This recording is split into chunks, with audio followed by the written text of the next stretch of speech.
once again. It is time. Oh my God, I can't even believe it is time for another Rage Select podcast. I can't believe it.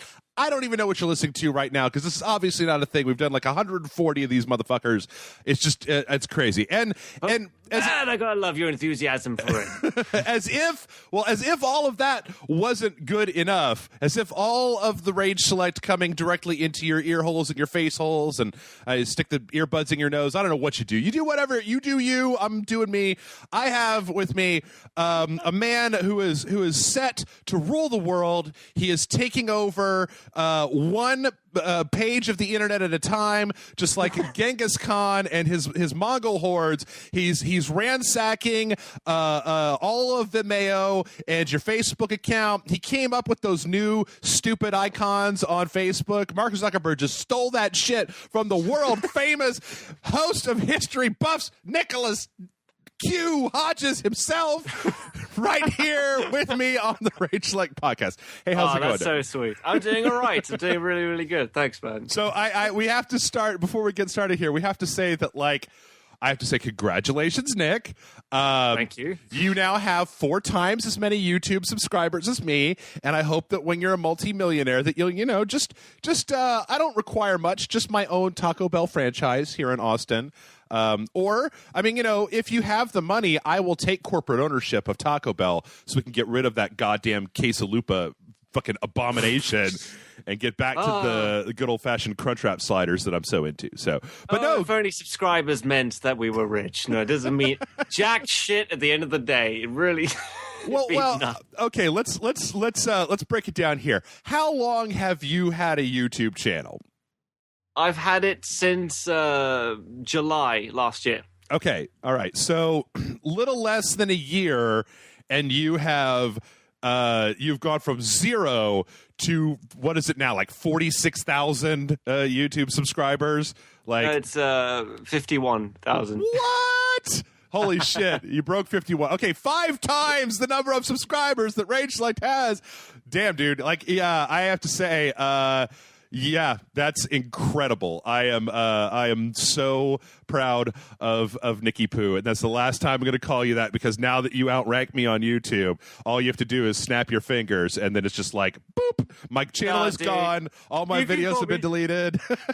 You can call me Nicky Poo. It's like I'm at a bar mitzvah, and you're like, now you're a man. It's like, but I'm still your son, right? You're still gonna call and No, so you're gonna come to Austin, and I'm gonna get. It's gonna be me and Jason and Grant and I don't know, like maybe Amanda can hoist you up on the chair, and we'll do the chair thing because I've always wanted to do the chair thing, but since I'm not Jewish, it seems a little crass for me to just be like, well, I don't share your faith, but I really do enjoy your lifting of chairs with people on them and singing a song.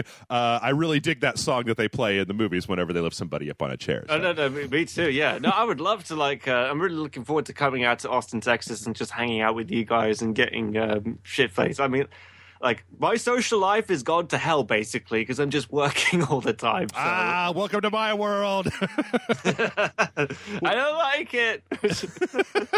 Well, hey, at least at the end of the day, you have a shitload of subscribers and a bunch of awesome videos to show for it. I just, I get really, really, really wasted. Yeah, so that, but let's not dwell too much on that because it goes to a very dark place if you look at it for too long. But no, I have to ask, what's it like? Or does she return your phone calls now? And you're just Rihanna just shows up at your house. I don't know why it's all R&B ladies. That's what I associate with your YouTube popularity. Dude, I wish, mate. No, I'm still like hopelessly single. Nothing has changed in my life. The most biggest change I'm getting is I'm just getting most of the more of those MCNs bugging me, asking me if I would like to go and join them for this and that. And of course, I'm not really interested. So no Michael Caine at your house. No, he doesn't just show up now and just be like, just make inspirational speeches and drink all of your yoo-hoo tea. That's what you drink in Britain, right? Yes. Yeah. No, my cocaine. He's not coming around. It's like, I remember this one time when I was in Burma, I found an orange the size of a tangerine. It was brilliant, mate. I love that. An orange the size of a tangerine. It was incredible. You've never seen. It was a very small orange. It might have actually been a tangerine. I was very I don't know, high. mate. I was pretty wasted at the time. It was great. I like the fact your Michael Caine impression. It seems like it's constantly wasted. Like it's just like from the moment you started. He's got like two versions of his voice. He's got his younger version where he's like a little bit louder and he's talking like this, and then he's got a little older voice. He's been, drinking too much brandy or something like that. I think Alan Partridge did an impression of him like that. I just thought it was hilarious. So. Well, so nothing has happened. No fruit basket has shown up at your door. Women aren't just running with their hands outstretched towards your genitalia on the street. I mean. Yeah, nothing cool like that. I mean, like some really cool opportunities have presented themselves recently, but I can't exactly talk about them yet, which is very frustrating because, I've had like months where, nothing was happening. I was just uploading videos, and then all in 1 week, the biggest thing that happened was that my channel got viral on Reddit. Oh, shit. Places. Yeah. And it was featured on the front page, and then I kind of went from like 11,000 subscribers to 20 and then 30. I just kind of wouldn't stop. And so it's been a very, very a busy time because a lot of opportunities present themselves. So I really want to get back to working on doing videos, but I just can't. I'm very dyslexic, so juggling all this crap at the same time, it's like. Because I'm very much a guy. I have tunnel vision. Like I attack one thing mercilessly, and then I've got all these other things to do at the same time. So, but it's really, really good. I'm very, very excited about how things are turning out. Excellent. Well, congratulations again. I'm sure that everybody here in the comments is like, "Yep." So, again, you remember your friends, Nick. I will. I absolutely will. You were promoting my channel when I had 0 subscribers. So I'm gonna remember. Don't worry, mate. I remember my friends. $50 gift certificate to Taco Bell. Seriously, that's really all that I'm looking for. Well, in your in this busiest of times, have you had any downtime to, let's say, play a video game or watch a movie or anything that has not just been running around? Yeah, I mean, Yeah, no, unfortunately, I haven't done anything apart from working these last few weeks, which is a bloody shame. Yeah. Well, I mean, I'm looking forward to having some time, where I could just binge play, I guess, if that's a word, some of the big games coming out. So, but unfortunately, not much time. Unfortunately, March is kind of a wasteland, but I got to tell you, I mean, I just got done. We just recorded the shit out of Far Cry Primal this week. Has it come out already? Oh yeah, came out this Tuesday. It's weird because I was wanting to play that, dude. I'm so fucking far behind. I only know that because I have to. I look at like 3 different web pages that list every game that's coming out, so I can make the schedule for Rage Select. And I remember, February, and I was looking down, and I was just like, all right, Street Fighter, Crypto, Dying Light, all right, great. And it was like, oh shit, Far Cry Primal comes out, like, okay, cool. That's a weird time, but yeah, I've been really enjoying it. I don't know. It's funny because I actually feel that it would be a really interesting game to talk about what is historically accurate and what is not. I mean, it's the first time the Far Cry series has been in any kind of, most of the Far Cry games have taken place in modern day, quotey fingers, big quotey fingers, modern day. Yes. And it's the first time they've ever done anything historical. And I don't know. I feel like it really works. Like, it definitely doesn't have the story hooks. Like, it doesn't have a villain like Voss or like Pagan Min. It doesn't have that to it, but I feel like the gameplay, I mean, I don't know. Like, if you would have told me that I would be having just the blastiest blast of all time, stalking around ancient redwoods and throwing spears into cave dudes, I would have been like, dude, you're crazy. Also, how did you get in my house? Get the fuck out of my house. I will call the police. Is it at least better than Far Cry 4? That's what I want to know. Well, see, I don't know. I really enjoyed Far Cry 4. So, to me, I think that in a lot of ways I don't know. I really appreciate any time. Like I may be licking this game's nuts a little bit too much because I am a sucker for any time a game franchise just tries something totally berserk, and I feel like that's what we're getting here is something where you've taken an open world driving, shooting, wingsuit game and turned it into riding a saber-toothed tiger and throwing spears at people, which is pretty cool. Of course, I do have to say I just ran into something, like I was playing it this afternoon, and I just ran into something that was really weird. Like, okay, do you remember the guy that was in Far Cry 3 and Far Cry 4 that was he had like a big beard, he was kind of a rednecky dude, like he was CIA guy? Not that guy. I think he was a different guy. Like he was in Far Cry 4. Like he would show up in a gyrocopter and like support you and stuff. Anyway, this may be a slight spoiler for Far Cry 4 or for Far Cry Primal. So if you don't want to hear it, just jump forward 20 seconds. It's not considering the plot of that game is just so thin. It's not a big thing. But I just ran into a guy that looks very much like this guy from Far Cry 4, and he's talking whatever they're made up, or I don't even know. It could be. It obviously can't be historically accurate caveman language, because how the fuck would we know what historically accurate caveman language sounds like? But whatever it is, yeah. Everybody speaks in this caveman language, and he talks in this caveman language, and so everything's got subtitles. But it's weird because when he says things in the caveman language, it has a distinctly like American Southern accent to it. He's like, "Yo, ba, winja, wow, yeah." I mean, I don't even know. I can't really do it very well, but like, it's just like I've been hearing these cavemen talk, and they're doing their thing, and then I talk to this guy, and I'm like, "Are you from prehistoric like Arkansas or something? What the fuck is this?" Like nobody else has an accent in this game, but you distinctly sound like you should be wearing, a cowboy hat made of saber-toothed tiger skin or something like that. It's just maybe he could just didn't give a shit by the end of it. It's like, dude, I've been in two of these already. Fuck it. I'm pretty sure they just put him in there as like as a nod to the fact that I think he was in 3, and I'm almost certain that he was in 4. But yeah, it's a little strange, but I don't know. I've been really enjoying it. I totally agree with you.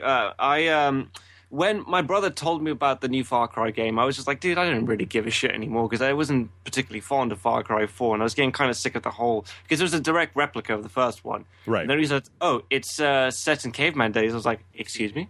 Oh, that sounds interesting. Show me the trailer." I'm like, okay, now I'm interested. Now I want to play, because this is like a breath of fresh air, basically. Yeah, I don't know. I've been really enjoying it, and it's been. I mean, I put a huge chunk of time into the expansion to. Did you ever play Dying Light? Is that the vampire game or something? No, it was a zombie game. Yeah, a zombie game by the guys that made Dead Island, but it was like more. It had like a parkour in it, like this big parkour thing where you would run around. Yeah. No, I didn't. Well, I hated that Dead Island games. So yeah, Dead Island. Dying Light really was a better game than Dead Island, and then they had this expansion. I played the shit out of that, and it was funny because it's a first-person, mostly melee-oriented action game, but you've got all these crazy, sick parkour moves that you can use to just run up walls and do stuff. So I started playing Far Cry 4 or Far Cry Primal, and I'm just like, come on, caveman, where's your parkour? Every game has parkour in it. Would you not invent parkour? That isn't a problem for the Assassin's Creed series. They're just like, yeah, parkour, it's been around forever, even though it was invented like 20 years ago or whatever. Dude, they haven't even invented the wheel yet. Give them, just relax a bit. Give them some time. Well, it goes, okay, so we've actually got a shitload of news this week, but before we jump in there, one last question. You haven't by any chance watched Deadpool, have you? Yes, I have, actually. You have? Do you want to give everybody your take on Deadpool? What'd you think? I thought it was a lot of fun. I thought it was quite funny. I don't think it was amazing. It's not nowhere near the Dark Knight or anything like that. But I really enjoyed it. It was hopefully I know a lot more R-rated movies are going to come out, but hopefully these will be ratings that are appropriate for the character. I remember back in 1998 when Blade was coming out, that was an R-rated movie here. This is just a guy swearing a little bit, and the violence is nowhere near as tough as on Blade, in my opinion. Yeah. Oh, yeah, absolutely. But I was so glad. I mean, because it's been such a trend for Hollywood to dumb these movies down to PG-13 to be able to get that, the 13 through 18 crowd or whatever it is. Exactly. They had that bullshit reason like, statistics show that PG movies tend to, do better. And this has completely turned everything on its head. Yeah. So I don't know. It's weird because I thought I saw some people online like complaining that they're like, oh, now all superhero movies are going to be R-rated. I'm just like, all right, no, I'm cool with that. Like, I think that, or there's plenty of superheroes that totally fit into the R-rated category. Like the Avengers movies, probably not, but. I think that like Ant-Man could have used a little bit more of an R rating. Really? It was I don't know, maybe. I didn't really care for Ant-Man all that much. I don't know. I'd like it if no, I'm trying to think of the way to say what I want to say, and it's just not happening in my brain. So think of something similar. Yeah. Anyway, I did. Oh, and before we go on, I did actually see. Have you watched the trailers for the new season of Daredevil on Netflix? We're kind of with the Punisher. Yeah, well, there was a new one. I mean, we're so rehashing. Last week, Jason and I talked about Daredevil for like 20 minutes, and then we talked about Deadpool for 20 minutes. But there was a second trailer after the Punisher one that was all about Elektra. And I got to say that after seeing both of those, I'm really excited for the new season of Daredevil because like both Punisher and Elektra both being in there at the same time seems like they could have like my favorite part of the season 1 of Daredevil was the superhero stuff and not the foggy and I have a law firm and I'm kind of interested in this lady, right? Like I'm like, yes, let's load it up with superhero stuff or gritty, real ninjas and a dude with a gun with a big skull. Great. I'm all on board. How does Elektra look? Because I just think of the movie, to be honest. I can't picture anyone else, Well, the lady, I don't know who the lady is that's playing her. She looks vaguely Asian, and I'm sorry if she's not, but she has a British accent, which is kind of interesting. I mean, because the character is supposed to be Greek, as near as I can remember from my comic book history. And the way that she's dressed is, in the comics, she has like this kind of like a red kind of like a swimsuit top, and then she's got that genital curtain thing going on where it's just like a piece of cloth going down between her legs, and she's got like a red cap on. In the trailer for season 2, she looks she's wearing like kind of just like black top and pants, and then she's got like a red scarf that is like around her face, and then the bottom of it comes down. So they've kind of got the red and the black going on without just making her jump around in a bathing suit. Of course, I don't know. If season 1 of Daredevil is any indication, by the end of the series, she might be wearing a full-on Jennifer Garner outfit because I still think that Daredevil costume looks a little stupid, but whatever. Oh, what, the new one or like the old one? The one in the Netflix series that he gets at the very end. Right. Okay. The one where they reveal it and it's just like, ooh, no, go back to the head scarf. But no, the name of the lady is Elodie Yung, Y-U-N-G, who is a French television and film actress. And let's just check her IMDb real fast and see what she's been in. Gods of Egypt, excellent. Oh yay! G.I. Joe she was Jinx in G.I. Joe Retaliation. She was in, is that the American remake of The Girl with the Dragon Tattoo? District 13 Ultimatum. Whew, Elodie, you really need some, or Elodie, or Elodie. I don't know how I can say this. Yeah, G.I. Joe Retaliation and Gods of Egypt. I hope that you are very good in Daredevil. But anyway, I tell you what, we've got a shitload of news, and as always, we blathered on long enough, so let's get right into it. Our first story up today is there is a brand new Uncharted 4 trailer. Yeah! Yep, and I got to say, I think that when Uncharted 4 was first announced, I was like, great, I like the Uncharted series. But as they keep putting out trailers, Nick, I just get more and more and more excited. I do as well. And this is going to be the last one, isn't it? I'd be willing to bet. I don't think, that Naughty Dog wants to wants to keep making these games, and I don't want them. I want them to go do something else. Like they deserve to go do some other project. Like if we, I'm going to be so crushed though when it ends. Oh, I'll be honest with you. Well, I gotta say that hey, weird non-spoiler spoiler alert. I don't think that both Drake and his brother and or Sully are coming out of the end of this one. I think at least one of those three characters is going to be dead by the time the franchise, or by the time that this game is done. They can't kill Drake. I mean, people will be fucking pissed. Like you got to end it with him sailing off into the sunset. I don't know. It'd be ballsy. Like, I think it would be real ballsy, and I think that I would really appreciate it if this game had the nuts to just be like, and now Drake is dead, because that's what happens when you keep jumping out of airplanes. Eventually, you ended like Indiana Jones 3. That's how you end it. Mm-hmm. Yeah. How did wait? This Last Crusade? How did Last Crusade end? The Last Crusade is that they rode off into the sunset. Oh, right. Yeah. Kingdom of Crystal Skull does not exist. Okay, we're ignoring that.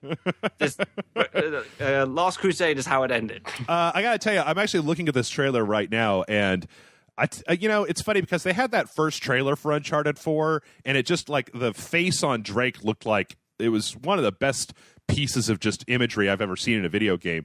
And then when they finally started showing gameplay, it's like they had to tone it down a little bit. Like it wasn't quite as detailed as that first trailer was.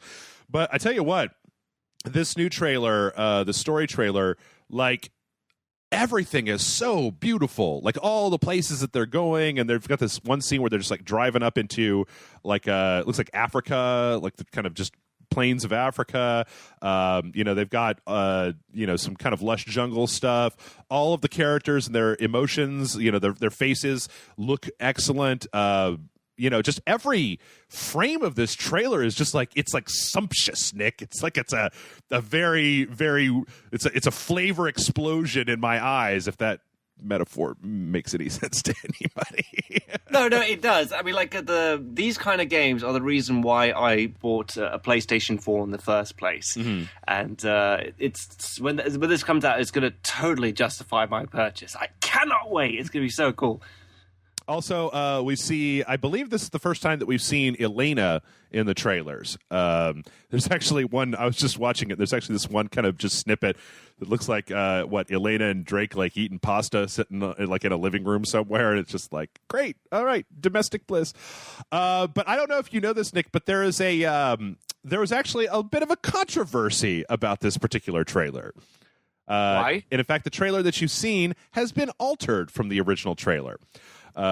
This is such a weird small thing, and I would not know it if I wasn't, like reading a gaming news website. But like, okay, so there's a scene in the trailer where Drake looks up at a picture, and the picture is like this kind of like beach, and it's got some cliffs on it. If you're watching the trailer, it's at minute 136 in the trailer. He looks up at this beachy thing, and then it cuts, and you see like a figure on an actual beach that has like mountains and stuff. Okay, that particular picture was previously in the trailer. That picture was not that picture. It was another picture that looked a little bit more like the beach that he's standing on. Now, unfortunately, the picture that they put in that picture frame was concept art from Assassin's Creed 4. So when they were making the trailer, they just found a picture of this beach, and then they put it in the trailer, and then when they rendered it out and everything, and then people were like, that's Assassin's Creed 4. That's in my art book that I got with my pre-order for Assassin's Creed 4. That's what people are bitching about? Fucking seriously? Well, this is not like Mass Effect 3 when they just... Do you remember that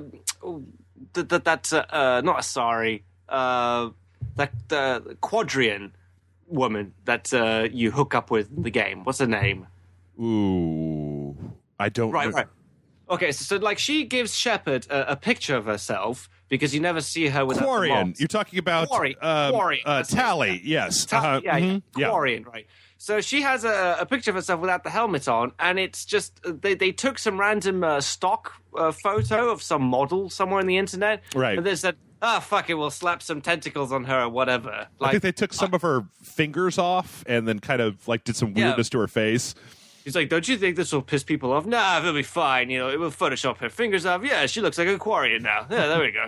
Like that's more reason to be annoyed than just like a few seconds of some fan art, some art on a picture in a trailer. I really doubt this is going to be in the final game. Doesn't make any sense to me. Well, it might be. Who could say? But the thing is that it was. They actually. It's funny because they actually released a press release about this. It said, "In our eagerness to get the story trailer out, we made a regrettable mistake. It didn't thoroughly vet the artwork used for an in-game painting. We've already updated the trailer. We hold all artistry in high regard and take full responsibility for having allowed this to happen. We want to sincerely apologize to everyone at Ubisoft, the Assassin's Creed team, the original artist, and our fans, Naughty Dog." Now, here's the thing, Nick. Don't apologize. Naughty Dog, what the fuck are you apologizing for? That is bullshit reason to. I don't get it. Literally, just a fucking trailer for like less than a few seconds. I think that the main problem here is it's considered very bad form to take other people's work and integrate it into something like this, right? Like, it's different if I just like go and I'm looking to, like, when I was making backgrounds for the intros and outros at Rage Select, I would go steal shit off of Google Images all the time. I didn't attribute anything because I want to change it up a little bit and whatever. But for something this big, I mean, come on, dude. You don't use concept art for somebody else's video game in your video game and not expect the internet to have a goddamn cow. Okay. Sorry. I apologize. I thought it was like their concept art. No.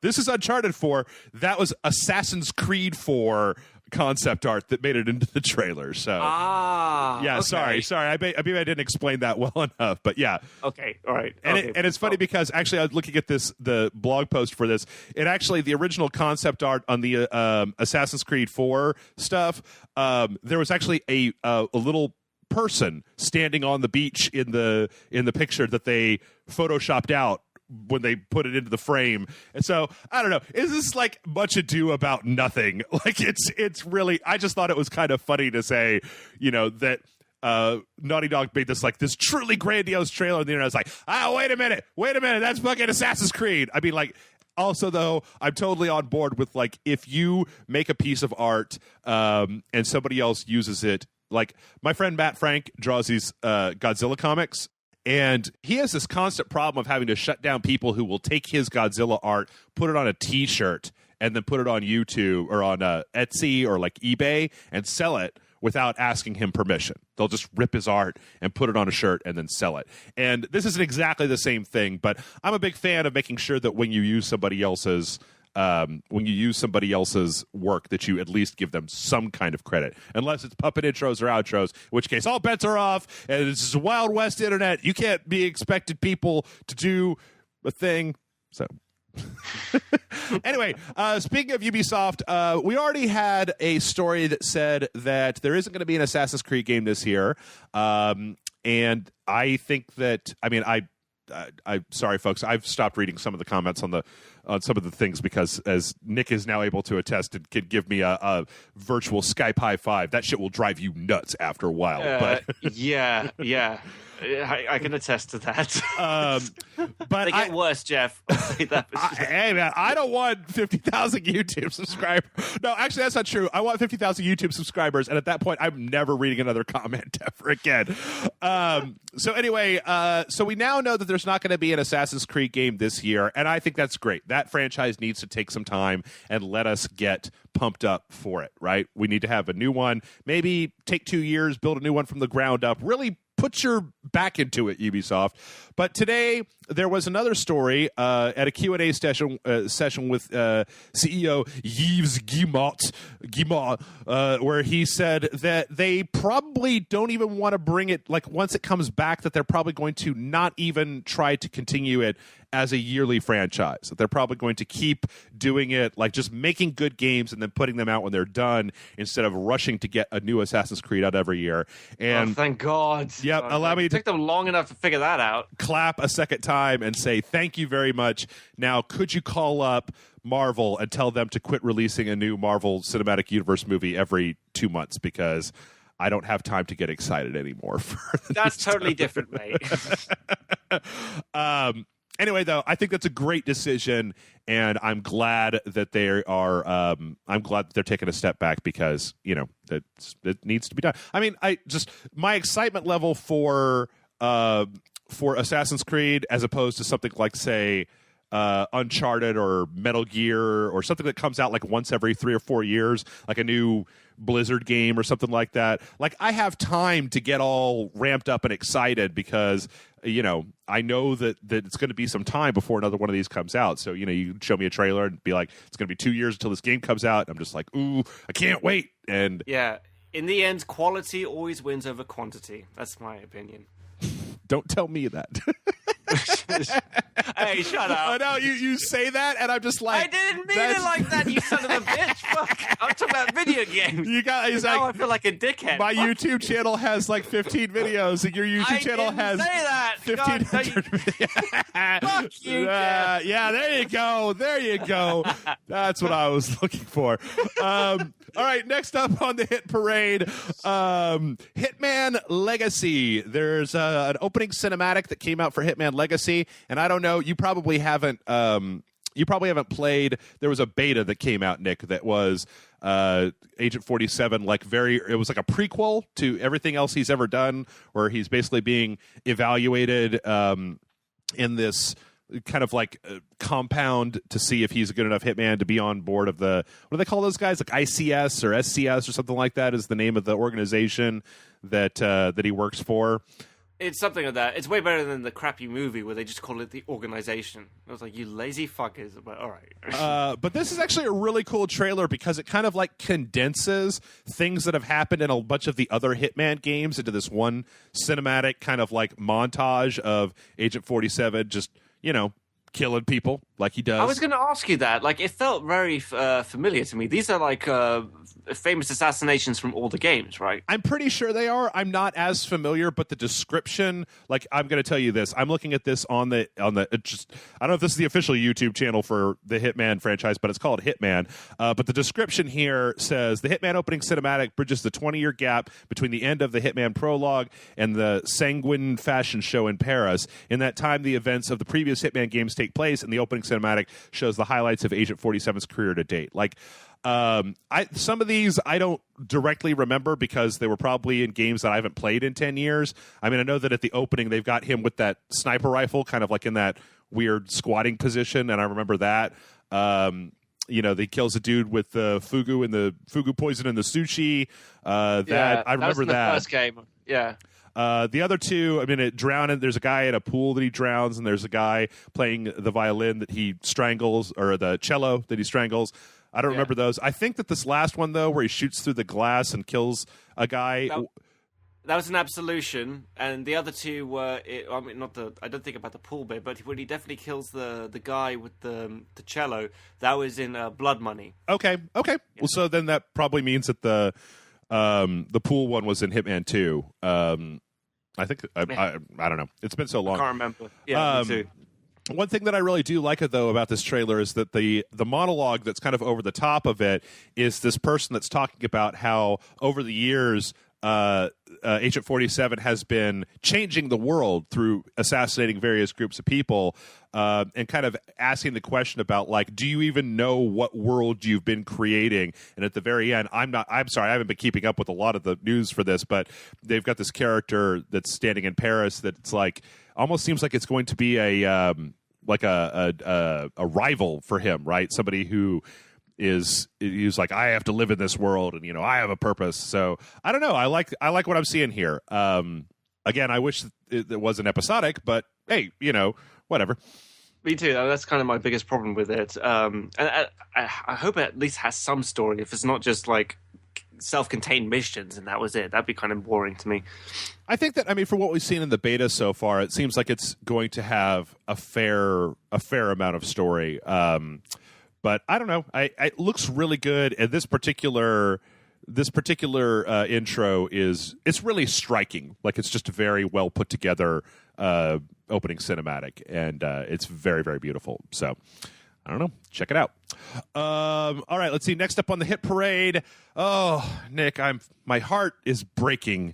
My robot heart has developed cracks. I need to get it back to the lab so that they can change it. So were you on when we were talking about, probably, I don't think you were, maybe you were, when they released the pricing for the Oculus Rift? No. Okay, so I don't know if you know this, but they released the price for the consumer model of the Oculus Rift. It's $600, right?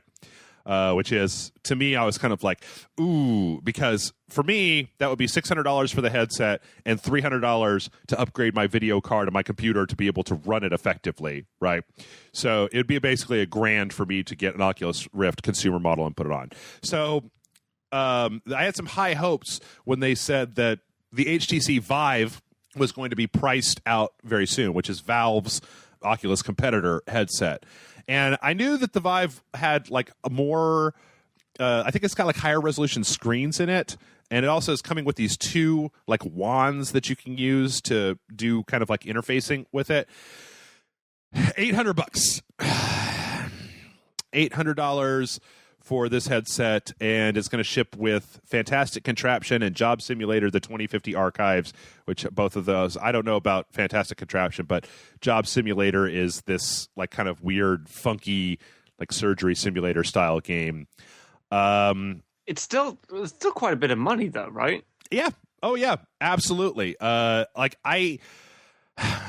thing about this is that I understand that, you know, when they sell these things that they're like, the dev kits were dev kits, right? They were put together the cheapest possible way for people to get their hands on this tech and start working with it. I just can't help but be worried that these price points are going to keep average Joes, or even people like me who are really into VR but just can't afford to drop like the cost of 2 consoles on a headset and the upgrades that I need to do to be able to run stuff on that headset, because this stuff has to get out into the world so that you can start showing it to people so they can go, oh, holy fuck, I'm going to start saving right now to get one of these myself. So, I mean, you know, as always, it's a first run thing, so I'm sure that as time goes on, the prices will drop. But between a $600 Oculus Rift and an $800 HTC Vive, I don't have much hope that the Sony headset is going to be less than it's going to be at least $600. It's got to be, right? I mean, Sony, I don't think that Sony has the nuts to come out and be like, well, ours is $200 and you guys already have PS4s, so buy it. Because if they do, I know which one I'm getting. Yeah, I mean, I also kind of see that, doubt I'll see that happening. But it all depends on the games you can play, though. Mm-hmm. Yeah. Yeah. And like, if they were able to make it like you could play it for any game, or like all the most popular ones coming out, then yeah, I think I could see people spending a little bit extra cash for it. Yeah, I mean, right now, I mean, with my DK2, there's a whole set of drivers called VorpX that are there to kind of like shoehorn VR support into games that don't actually have VR support, and it's okay. It works fairly well, but again, I don't know. I really, really, really hope that, because you've nailed the problem right there on the head. It's like, okay, so let's say that I go out and I spend $600 on the Oculus and $300 to upgrade my computer. I spend about $1,000 total on the whole thing, and I get myself ready for VR. Okay, great. Now let's say I get my VR headset when they ship. Great. What do I play on that? Like, there's going to be a few games that are out there, but you are exactly right, where I feel like what we really need is more games that to put Oculus support in them, to integrate that directly into their game. Like, if I could play Far Cry Primal and have Oculus support, that would be great. You know, if I could like look up and see the fucking giant redwoods and, you know, hear a noise and turn my head and look and see like a deer over there and be like, oh shit, it's a deer. Get out the spear. It's a deer spear. That would be great. But yeah, there's got to be a reason for people to get this stuff, because otherwise I just don't see that it's going to be. I mean, I don't know. Maybe they'll get enough enthusiasts that it'll continue to be purchased and adopted, and that'll lead them to, you know, maybe we'll get through the end of 2016, and by 2017 there'll be a $400 version that is like twice as good, and there'll be a ton of games that you can play on it, and everybody will just be like, woo. So I don't know. I certainly hope so. It's a really good concept. I mean, like, we've been wanting virtual reality for years now. And I think with each, new generation of consoles, it just gets more and more likely that's going to happen. Yeah, I mean, it's so amazing, and I know that I talk about this shit all the time, and I try not to talk about it when we don't actually have news that directly relates to it anymore. But like, it's so amazing. It's such a game changer. It's so immersive that I feel like if that tech can get out there and get normalized and get into a place where everybody can have it, it will literally change the way that we consume all media. Because why would you ever go to a movie theater when you could sit at home and watch Guardians of the Galaxy in full 3D on an IMAX just by putting on a lightweight headset? Why would you ever do anything besides that? Why would you play a game on a dumb flat screen when you play a game that is almost not fully indistinguishable, but your brain really does a number on you when you're wearing one of these headsets and really blurs the lines between what's real and what's not. So anyway, next up, it wouldn't be a Rage Select podcast unless I had a reason to talk about Dark Souls. Do you do this with every podcast or just every podcast that I'm in? Oh, no. Yeah. Not just you save them just for me. No. I do it on every podcast and sometimes on the videos and the live stream too. So what can I say, Nick? It's funny because you haven't gotten on board this train, and so I feel like you and I have this weird divergent split because at the beginning of our friendship, it's like, Nick and I could always just be like, fuck yeah, Metal Gear, best game of all time. Agreed. Yes, agreed. And now it's like, man, those Souls games are starting to give the Metal Gears a run for their money. Like, in my mind, I know not to you, but yeah, there's a new trailer that came out for Dark Souls 3, and we had the opening cinematic came out a little while back, but this is an actual gameplay trailer that shows a shitload of combat, and it does a thing that I've bitched about in the past. Even I bitched about it in the context of Dark Souls in the past, of taking that slow version of a pop song and putting it over a bunch of violence. In this case, strangely enough, it's True Colors by Cyndi Lauper. I don't know if you caught that when you were listening or when you were watching this trailer, Nick. I did. It really reminded me of that Gears of War trailer with Mad World. Yep. Yeah, there's been a few that have done that over time. And like I said, there was even... I don't think it was at a pop song, but there was even a Dark Souls 1, I believe, trailer that was just set to a very kind of slow ballad. But boy, howdy, I cannot wait for April because this shit looks sick. Like, yo, bro, it's sick. I don't know. What do you think when you see this trailer, Nick? Well, I'm honestly wondering, like, is this a DLC or is this like a totally new Dark Souls altogether? Oh, no, that's Dark Souls 3. It's the third Dark Souls game coming out on the PS4, right. Xbox One, PC. So we had Dark Souls 1 in, I believe it was 2011. Dark Souls 2 came out in, 2013, I believe. No, 2014. And then last year was Bloodborne, and then this year is Dark Souls 3. And that's it. Yeah. I get confused with Bloodborne and Dark Souls because they're very, very similar, right? Or they're made by the same guy. They're made by the same guy.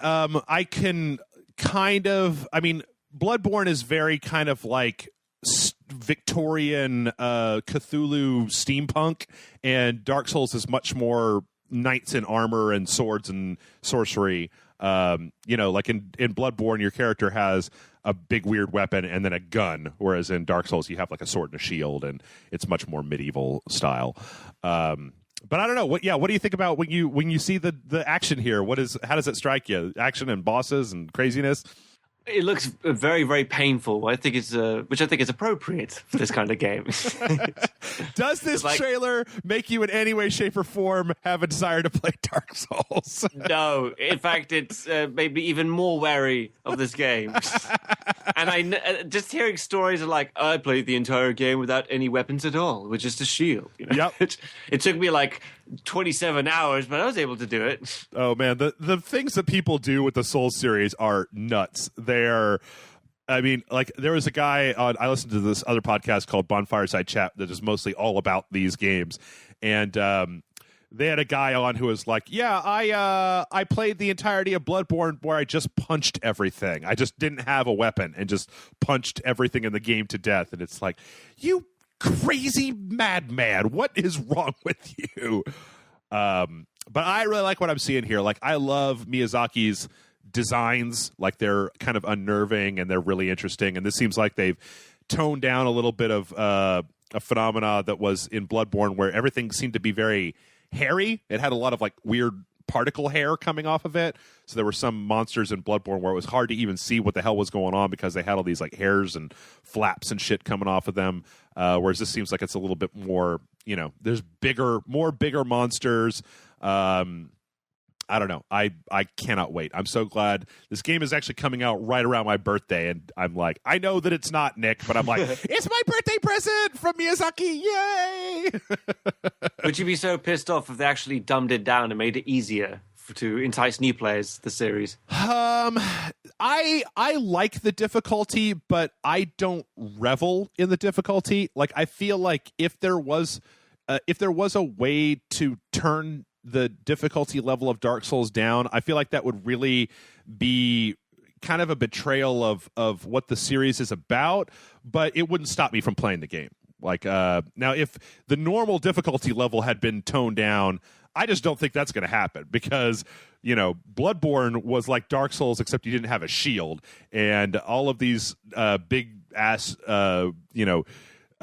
monsters and knights and all the stuff that we see in this trailer, like, it looks just as brutal as the previous one. So I don't think that they would do that. Plus, I don't know if you and I have ever talked about this, but this is the last one.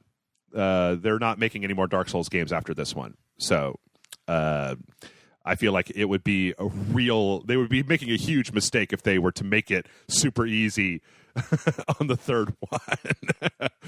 These games follow a storyline, right? Yep. Yeah, the first one. The second one takes place way after the first one. It's kind of like the first one sets up this cyclical nature of the Dark Souls world, and then the second one kind of flashes forward to show the results of that cyclical nature. And then I like this one because it seems very kind of like the world itself has kind of hit its breaking point. Like, it's like way into the future, and everything is like kind of broken down and fucked up. So. But yeah, anyway, we'll see. Before we get off of the subject of Dark Souls, there was actually a panel came out for the Dark Souls comic book that they're making. And you guys will have to go online to see this to believe it. It's very strange looking. It's very, very, very colorful. Everything in the art style is very colorful, and it just seems a little bit less kind of not monochromatic, but just kind of like brutal and washed out the way that the series is. So I don't know. I might have to get Amanda to pick me up a copy of the Dark Souls comic when it comes out, but I don't know that I'm super psyched for this. But since we're already going long, I'm just going to leave it at that, and we'll continue. Leave your comments in below about what you think about the single panel of Dark Souls comic, because all right, next up, Fallout 4. The people have figured out what is the survival mode for Fallout 4 is going to entail. I don't know if you are a fan. You played some Fallout 4, right, Nick? I played the main campaign. Okay. I don't know. New Vegas, I believe, had this, but so here are the details for the survival mode that they're patching into Fallout 4. You can enable survival by going into settings, gameplay, and choose survival from difficulty. All right, so here we go. Manual and quick saving are both disabled. To save your game, you'll need to find a bed and sleep for at least an hour. Combat is more lethal for everyone. You now deal, but also take more damage, and you can increase your damage even further with adrenaline perk. Fast travel, fully disabled. If you want to go somewhere, you have to go there. Ammo now has weight, so you have to deal with that when you're dealing with encumbrance. Bullets and shells now all have a small amount of weight, which varies by caliber. So you got to worry about the amount of ammo you're actually carrying around. Enemies will no longer be showed on your compass, so you have to actually spot them. There's a new perk called Adrenaline that you get by turning on survival, where the more people you kill, the more damage that you output. So the longer and the more kills you rack up, the more deadly you are. That, of course, is counterbalanced by wellness, which this is a post on Reddit, says, you'll find it difficult to survive without taking proper care of yourself. You must stay hydrated, fed, and rested to remain combat ready. Going for extended periods of time without food, water, or sleep will begin to adversely affect your health, hurting your special stats, and adding to fatigue, which basically is like radiation, but it affects your action points rather than your hit points. So the more fatigue you have, the less action points you'll have. There's also sickness, which you'll get from drinking from, grody water or eating uncooked meats or things like that, and will give you status effects. There's also, you can make antibiotics now. Different types of beds will let you sleep better. Crippled limbs will stay crippled until you stim pack them. Carry weight. If you exceed your carry weight, you will take damage to your legs. And companions will no longer automatically get back up if they're down in combat. You have to heal them manually. Please stop, Jeff. This doesn't sound fun anymore. Like, it just keeps going on and on. No, that's it. That's pretty much it. Locations you cleared out will now repopulate enemies and loot at a significantly lower rate. So you can't just like go back and forth to the same area and just build up stuff. So, I think that this is one of those things where, like, you were just talking about the difficulty of Dark Souls, Nick. I have no interest whatsoever in playing Fallout with this shit turned on. Like, I don't know who would. That's the thing. There's people out there that are way big into difficult games. They want there to be super difficult games, and they want to overcome those crazy difficult games, and that's how they have fun. So, I don't know if you're. I mean, I like the fact that it's an optional thing. You could turn it on. I think that it was in Fallout New Vegas. It was a difficulty option that you could go with in Fallout New Vegas if you wanted to have a really, really a much harder time in the world. Because, I mean, come on, be honest, Nick. Fallout 3 and 4 are not exactly the most challenging games of all time, right? They're not. But that was the joy in it, because it was just pure escapism. Like, you could pretend you're like a Denzel Washington in Book of Eli. Like some guys like say, hand over your water. It's like, that's not going to happen. You could still turn around. I thought you meant that you just play Fallout 4 with your eyes closed. Isn't that what you're saying? Come on. I don't know. So this is in there. Maybe somebody out there who's still into Fallout 4 can check it out and let us know what they think. I personally am kind of done with Fallout 4. So whatever. Next up, I don't know if you are familiar with this, Nick, but a new Fire Emblem game came out last week. I would really love to show it on the show, but unfortunately it's on the 3DS and I can't capture 3DS footage. So, but Nintendo has shared that Fire Emblem Fates, now holds the record in the U.S. for the best launch in franchise history. It sold 5 times as well as the last Fire Emblem game in its opening weekend, which is great. I've been playing it, and I kind of just wanted to use this news story as a reason to say it's great. I feel like people should totally play it. I know that I was talking with somebody last night who said that they pulled some weird thing out of the Japanese version where you touch people with the touch screen and it makes them happy or something. I don't know. But anyway, the combat and the story and stuff like that, I've been having a blast with it. I need just to make sure that I don't completely lose my focus on it. You don't have a 3DS, do you, Nick? No, the last portable game I played was the Game Boy. And I was playing Mortal Kombat, the black and green one. So holy quite a while ago. Okay, so this has nothing to do with you whatsoever. All right, I'll tell you what. Let's move on to another story. I'm sorry. No, it's fine. It's fine. That was pretty much all I wanted. I just wanted an excuse to talk about that for a minute. You know what? I don't even know if I want to talk about this. Okay, but fuck it, I have to now. So, Kevin Smith is trying to crowdfund a Jay and Silent Bob video game. Oh, Kevin, why? Called Jay and Silent Bob Chronic Blunt Punch, and they're doing it on Fig, the crowdfunding service that's got Tim Schafer and what's his name, guy whose name I can't pronounce from game I can't remember. Yeah, that's really helpful information, Jeff. Some great researching, Jeff. Yeah. I really do my research before I start. But Pillars of Eternity guy. But yeah, it's like a 2-player, or it's a game where they're like walking around and fighting people with insults, and he wants to get $40,000 to make it, and they've managed so far as the time of this recording to have it's got $102,000 backed into it. And they're working with this company called Interbang Entertainment to make it. I gotta ask, like, does anybody care about Jay and Silent? I thought that they did a good job of wrapping up the whole Jay and Silent Bob thing with Jay and Silent Bob Strikes Back, a movie that I enjoyed because I'm stupid and I like a bunch of movies. So, no, dude, I'm a huge Kevin Smith fan. I mean, I each time he does a project like this, I feel more and more sort of, kind of embarrassed to say that, because his last few movies weren't particularly very good. I think he needs to just go back to what he was doing in the beginning. There was like a point to it rather than just making poop and fart jokes. And he did a cartoon actually with Jay and Silent Bob. Yeah, the Clerks cartoon was pretty good. No, not the Clerks cartoon. He made a proper like a Smodcast movie, or it was like on Netflix or something. Yeah, I watched that. It was pretty bad. It was awful. It was pretty goddamn bad. And I will give the Jay and Silent Bob characters a lot of slack because I have nostalgia for them from when I was a teenager and they first popped up in Clerks, And I watched all that shit all the way to Jay and Silent Bob Strike Back, and I was like, great. But I kind of felt like after Jay and Silent Bob Strike Back, like he was kind of like, all right, well, I'm done with that whole thing. I'm going to move on to make other movies.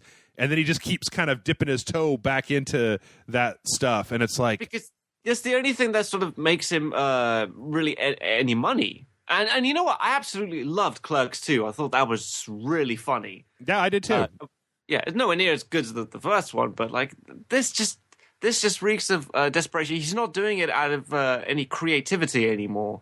It's just it feels like to kind of pay the bills. So after that cartoon, I'm not really looking forward to another Jay and Silent Bob project. Yeah, I don't know. The reason that I wanted to bring this up, of course, was to say, to ask our audience, hey, do you care about Jay and Silent Bob? If so, why?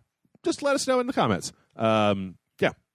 All right, so here's some better news. Apparently, there was a trademark posting in Europe for something called Alan Wake's Return. And that is all the information that I have. It was a trademark entry by Remedy. They're not entirely sure. There's no confirmed nothing yet. This is just a big old rumor. But I'm just going to say, I hope there's a new Alan Wake game. Even though I haven't actually played all the way through the first Alan Wake game. There you go. I was about to say the same fucking thing. It's like, I liked it. I just never finished it. Yeah, I've started playing it a bunch of times. Like, I feel like it's one of those things that I need to maybe make a sequential on Rage Select for, because like Brian and I are playing through Until Dawn right now, and I just, when it came out, I didn't play it because I think it came out right around Metal Gear Solid 5, and I was just like... No, I'm not going to stop playing. Stop playing Metal Gear Solid 5. What are you, crazy person? And Alan Wake, I've got it on the PC. I've played, we played it for a Halloween show a couple times, but I've never continued to play it. But I like what I'm seeing, and I like Remedy's games. So, I don't know. Maybe if they do that, I'll have a good reason to go back and play it. Did Remedy do the Max Payne games? They feel really familiar. Yeah. Mm-hmm. Remedy is Max Payne, Alan Wake, and then the next one is Quantum Break, the one that's coming out for the PC and the Xbox One. So they did Max Payne 2, Alan Wake, and then Alan Wake American Nightmare, and now Quantum Break. So nice. Yep. Speaking of horror, and that's the only segue you're going to get this week, gentle listener. Apparently, Capcom is not done regurgitating their garbage out, or regurgitating every game they've ever made back out in an HD version. Did you know that when Street Fighter came out, Nick, I looked at what games Capcom has released in the last few years, and it's not great. Like, it's kind of like... It's like a lot of what they've been putting out has just been HD re-releases of games. Devil May Cry 4, the HD version came out last year and stuff like that. Like, it's just not a whole hell of a lot of... I mean, Resident Evil Revelations 2 came out, Monster Hunter 4 came out, but, we're getting all of these different Mega Man Legacy Collection and, different versions of things. So, apparently, Capcom has decided that they are going to be releasing Resident Evil 4, 5, and 6 on the Xbox One and the PS4, which is really, I don't want it to sound like I'm giving Capcom more crap than I'm giving other developers that have been doing this over the last 2 years, where they're just re-releasing all of their games on the PlayStation 4 and the Xbox One. The strange thing about it to me, though, is, I don't know if you caught this in the trailer, but they're doing it in the reverse order. I think that was just the trailer. No. End of the trailer, it said Resident Evil 6... March 29th, Resident Evil 5, sometime this summer, Resident Evil 4, fall of 2016. Okay. Oh, that's right. Yeah, they did. Oh, I don't get it. Why? Doesn't make any sense. Why Yeah. in that order? It just yeah, you're correct. Are these hard copies, or you can only buy this online? Let's see. Bum. Let me see if I've got some information here. 3 more entries in the series heading to the PS4 and the Xbox One. I don't have that information. If I had to give you a bet, it says here in the article that I'm reading on Game Informer that each one is going to be $19.99. So I'd be willing to bet that as soon as all 3 of them are released, they will put out a disc version sometime around Christmas for people to buy that has all 3 of them on it. I'd be willing to bet that they're going to be download first, and then there'll be a physical, kind of like the Telltale games, right, where they put them out one at a time. Then once they're all out, then they put out a physical release. But I gotta say though, if you make a trailer for Resident Evil 4, 5, and if you take like a bunch of great parts from Resident Evil 4, 5, and 6, and you put them all together in one trailer, it was a pretty badass trailer. I mean, Yeah, no, I agree. I mean, I don't have a lot of love for the recent Resident Evils, but clearly they have a fan base, and I appreciate when they do HD remakes. I mean, I know that you want to have more games come out, but there's something alluring about playing some of your old classics. Like, I would love to do Red Dead Redemption again on the PlayStation 4. I think that would look pretty sick.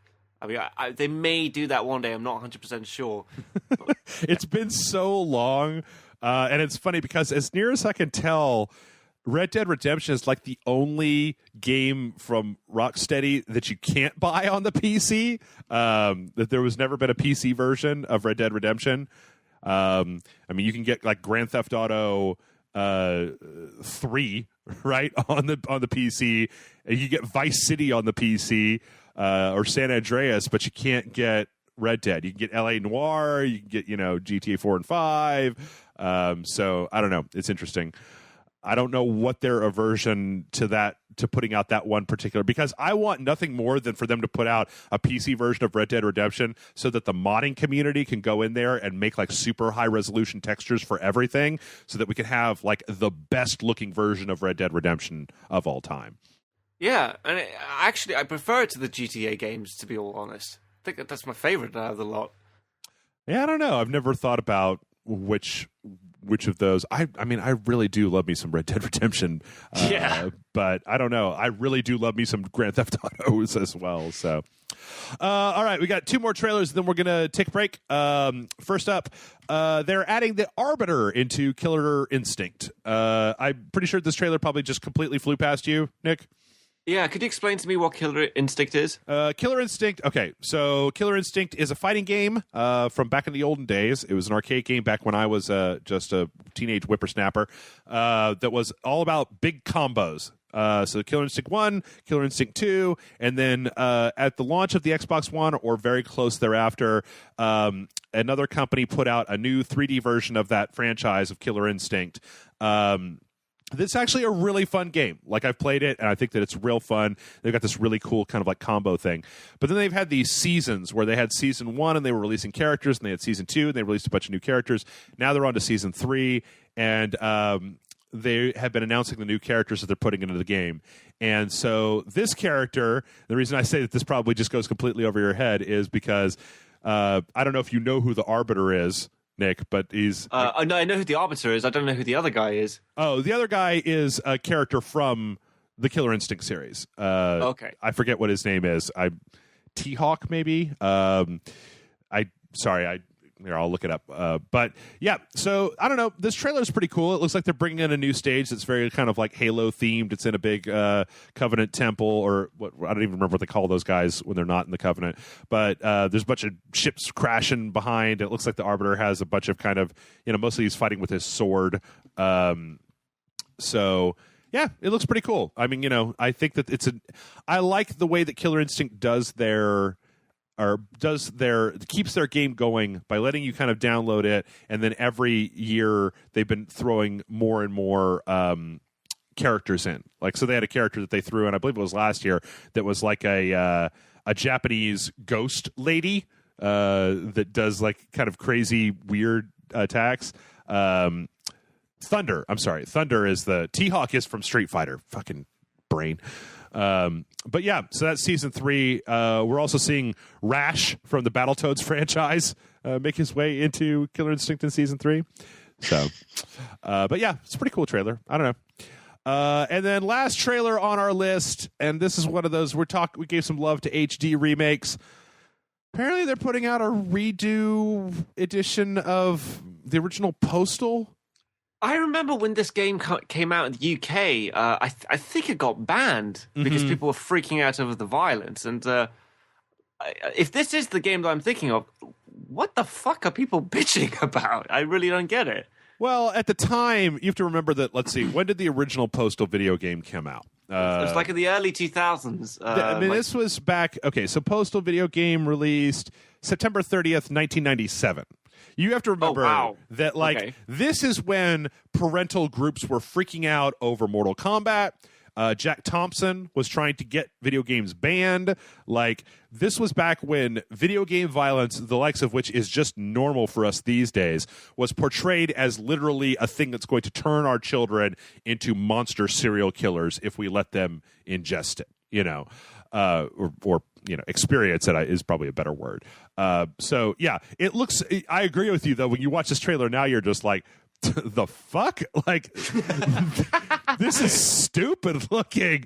But at the time it was a bit of a shock to the system, because you got to remember that this was when video games were starting to become more and more realistic, whereas before that, there just wasn't as much realism in video games. And so I don't know. I'm not really entirely sure. I've never played the original Postal, so I'm not entirely sure whether this is going to do anything for me. It's funny. What's even the concept? What are you supposed to do in the game? Like just kill random people? I don't know. In Postal 2, I played Postal 2, and in Postal 2 it was more like every day, you would go to the bank and there would be a huge line at the bank, and you could either just wait in it or you could just start blasting on everybody. I don't know what the story... Here, I've got the Wikipedia page open. Let's just see here. Reception. Nope. Postal is a 3D shooter. Movement is relative to the character's position. There is no plot as such. The presence of a moving van on the first level suggests that the postal dude has been evicted from his home and is therefore, quote, going postal. And the manual describes a supposed madness plague that has been released on the town, but no backstory evolves during the game, save for ominous diary entries shown in between levels containing phrases like, the earth is hungry, it throbs, its heart throbs and demands cleansing, the earth is also thirsty. And to get the protagonist's insanity, the game ends with the postal dude attempting to massacre an elementary school, but failing due to having a mental breakdown and ending up getting captured by the government and incarcerated in an asylum. The very final image before the credits are shown is that of the dude curled up in his cell, straitjacket bound. So there is no plot. It was just like it's the game Hatred, but in 1997, basically. Except that Hatred had that stupid thing at the beginning where he's like, scum of the earth, I'm gonna go kill them all. So he was pissed off because he was in the post office, basically. No. Are you not familiar with the phrase "going postal"? No. Oh, okay. So that's an American thing. Forgive me in the history of it, but I believe that in the 80s/90s, it might have even been as far back as the 70s, there were a few incidents of people who worked at the post office going crazy and bringing a gun to work and killing a bunch of people. Okay. So that spawned this phrase "going postal" back in the old days, which is what the game is named after. So yeah, it appears to just be wanton, fuck it. But it's so weird because Postal 3 came out, and I don't know that I just didn't really see that much talk about it at all. It came out it was in 2011? Okay, well. The reason that happened, I think, is because you can already do all this stuff in Grand Theft Auto. Yeah. And at least that has a story as well. Yeah, I mean, Postal 2 had a certain amount of kind of trashy fun to it, but... like in Postal 2, there was a button you could hit to pee on literally anything in the world. And you kind of had this weird open world where you could go and just kind of mess with anybody and start blasting on anybody. But yeah, it's funny. I know the Postal 3 came out. I've never played it, but Anyway, all right, one more story before we're done, and I saved this one for you, Nick, for last. Hideo Kojima was apparently talking at DICE. They had a panel with him and Guillermo del Toro where they did, this is one of those things where it's like, the headline reads like, Kojima and Del Toro rumored to make a game, where, they ask them like, so do you guys ever think you might want to make a game together again? And they're just like, sure, maybe someday. But hey, you know what? That's enough for us all to cling on to, because I really do want Guillermo del Toro and Hideo Kojima to make a video game together. That's not much of a story. That sounds more like a clickbait article. Yeah, a little bit. There was also a thing where Kojima said, what he said, as far as his next project goes, that he feels very free right now creatively and is trying to make a big game with a small team. So right. Well, I hope so. I mean, it was such a shame that Silent Hill's never going to come out. But because they have such great imaginations, I would love to see them work together. I'm honestly more excited, just sight unseen, for whatever Kojima's next project is, because I think that he's such a creative guy. And I hate that he was. I love Metal Gear. I hate that he's been chained to that franchise for so long. Like, I just want him to go do some crazy old shit that's all his own. Guillermo del Toro has had a bit of a tough time with sticking with projects, hasn't he? Yeah, a little bit. Hobbit? Yeah, he had another. There was another game that he was attached to that got canceled, and that was when he came out and was like, I will never make a video game ever again. I'll never be involved with a video game ever again. Silent game. Maybe the guy's a jinx. Like, I'm serious. It's like, why don't you go make movies again, mate? Make Blade. Make another Blade movie.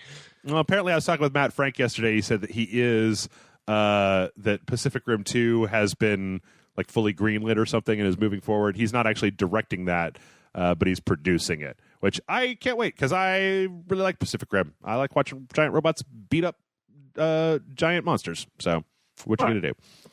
All right, and with that, we're going to go ahead and we're going to take a break. We come back, we are going to answer your questions, so stick around, and we'll see you in just a moment. See you in a moment.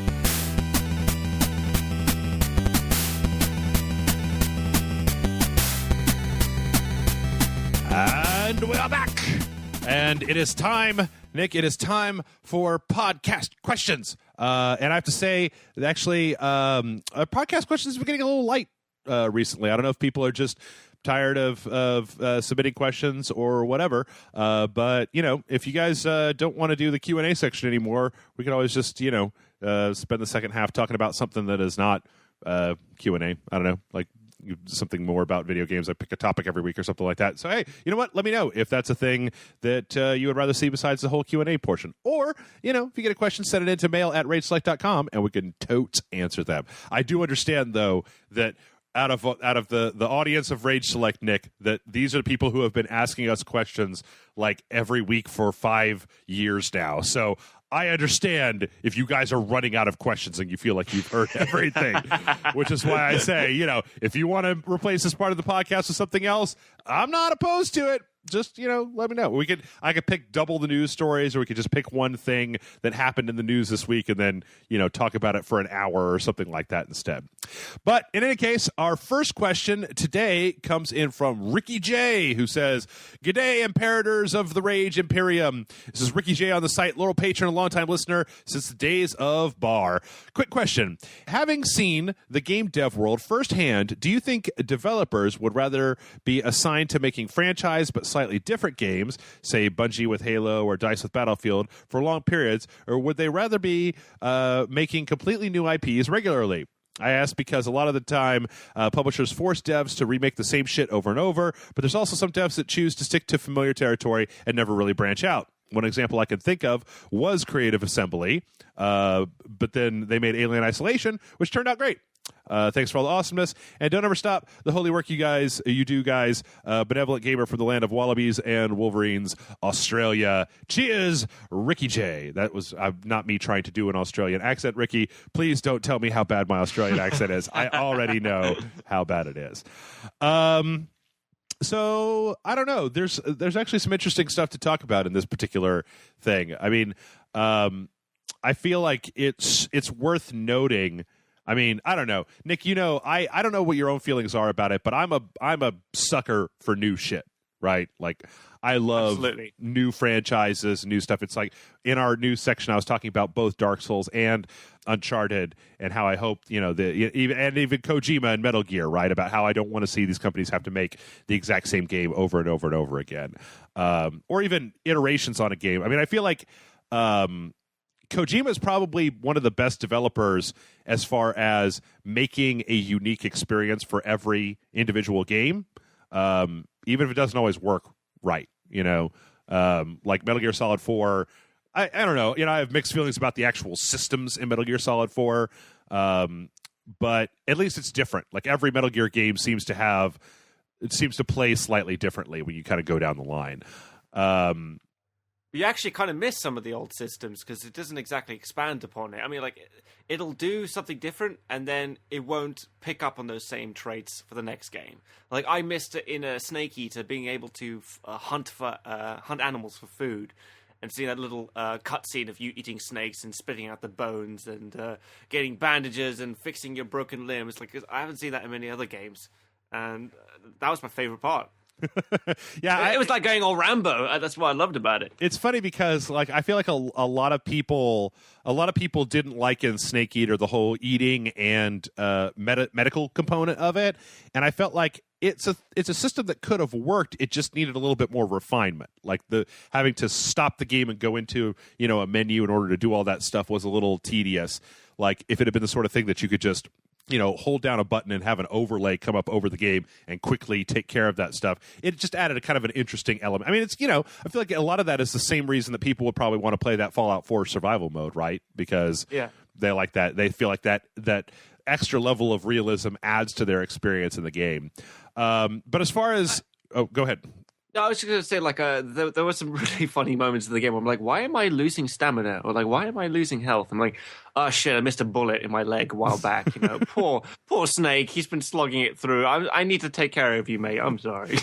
You've been, like, forcing Snake to keep walking on a bullet, I want to just turn around to the screen and just be like, would you take this out already? God damn it hurts.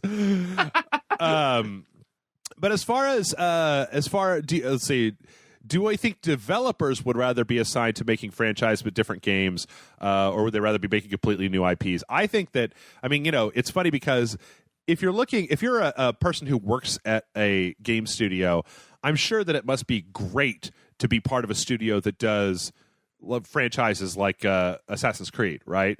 Because there's some job stability there because they're going to put one, or like Call of Duty, right? Let's say you work for one of the studios that does Call of Duty. That, like, because there's so many studios where once they finish a game, then they just dissolve that studio and everybody's got to go get another job, right? So I feel like it works. Like, it must be great as a developer to work for a long-established studio that's been making the same type of game over and over again, because it's like having a boring office job, an accounting firm. That there's a lot of job security there, as opposed to working for, the brand new build your own hat place that you started up with a friend that is kind of on the verge of bankruptcy all the time. On the other hand, I'm sure that it gets somewhat irritating having to kind of just make the same thing over and over again. It is tedious. I'll say that. Like, it's kind of like when YouTubers find a niche and they just produce the same content over and over again. I'm sure, like, they would love to be more creative and try out new things, but it's kind of what they're most known for. Yeah. Yeah. Oh, I don't know anything about that, Nick. Well, neither do I. All right. Oh yeah, you come back to me in another 2.5 years, and then we'll have this conversation. All right, let's see. Our next question comes in from Detective FDRRR, and this is a very long question, so I'm going to just kind of roll. Just sit back, and here we go. Hey guys, kind of a long question, but I would like to hear your thoughts on it. My favorite game is Mortal Kombat, and I'm pretty good at it. That being said, I know when and when not to be a dick in the game. When I'm playing King of the Hill mode, when I'm playing on King of the Hill mode, I only play normally when someone of a higher level is going to play me. Anyone under level 50, I tend to take it easy on. But recently, I was in a Koth lobby. I don't know what that is. Playing the way I usually play, but there was one guy that was level 67 who was pretty good, so I considered him fair game. And everyone else in the lobby was level 20s through 30s. So I would end up beating the level 67 and then letting whoever was next in line win. And after a couple of times of that happening, the level 67 plugged in his mic and started yelling at me for being an asshole. Basically, he thought I was singling him out and bullying him. It didn't occur to me that it could seem that way, but when I thought about it, it made sense. He was emotionally distressed, yelled, and rage quit, and I felt terrible because that's the last thing that I wanted to happen. Basically, I love Mortal Kombat, and I want everybody who's playing with me to love it too, but when it's rare that I bump into another level 80 like myself, how should I go about making it a fun experience for everyone playing opposed to just me? Anyway, thanks so much for all that you'll do. Keep it classy. Your fan, Detective FDRR. This is a side note. Will you be playing Mortal Kombat XL for Sunday streaming on the PS4? Because I just got a PS4 for my birthday, and I'll totally buy Mortal Kombat a second time to get a chance to play with you guys. And then winky face emoticon. It sounds like the politest game I've ever heard of.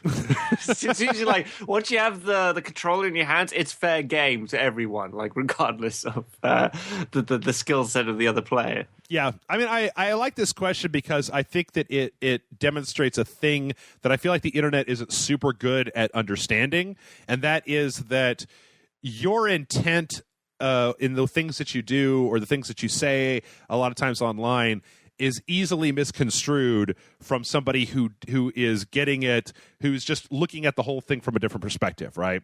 This guy, I mean, because do you understand what he was talking about in the question about the whole room thing and fighting a guy? Well, yeah.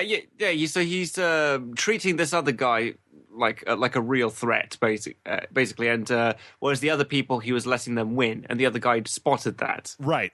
So I mean, basically, it's like as near as I could tell, I'm pretty sure this is how it is. When I played Mortal Kombat in the past, this is what it was. So you start up like a big room, and then everybody goes into that room, and so everybody watches the matches go down, and then you take your turns, right? So, yeah, whenever he was playing this level 67 guy, he would kick his ass, and then he would let these, like, noobs come in and beat him, and then let them play each other for a little while until this other guy came up to the top of the rank and knocked out the other, like, lower-level players, and then he would just come in and fucking steamroll the guy and then let himself get killed by the other guys. So, yeah, I mean, I'm sure that from that guy's perspective, who probably was just playing the game as like, well, I'm level 67, I worked for this, so I'm just going to kill everybody that comes my way, that yeah, it probably seemed like you were singling him out and just abusing the shit out of him, and then letting a bunch of other people kind of just, walk all over you, that I could see how that would be frustrating. I don't know how you would solve this, because maybe you could start the game all over again.